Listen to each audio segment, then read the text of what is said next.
दोस्तों नमस्कार, आप लोग का स्वागत है हमारे चैनल पर। ये गानी संधू के ऊपर गीत है, तो आप लोग लाइक करिए, शेयर करिए, सब्सक्राइब भी करिए। कमेंट बॉक्स में बताइए आप लोग को संधू वाला गीत कैसा लगा। समाधि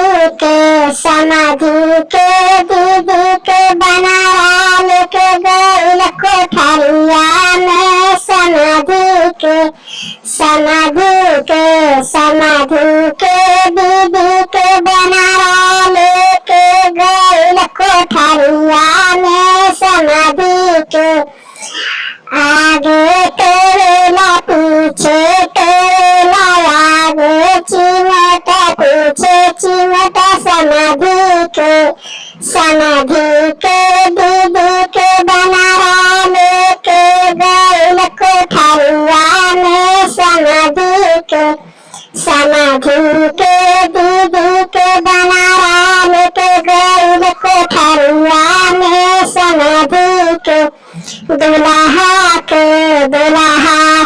दीदी के बनाया लेके गइल कोठरिया में। दुल्हा के दीदी के बनाया लेके गइल कोठरिया में। दुल्हा के आगे ही तेरेला पीछे ही तेरेला, आगे चिमटेला पीछे चिमटेला। दुल्हा के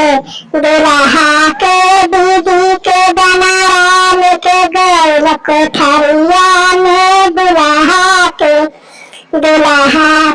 दीदी के बनाया लेके गइल कोठरिया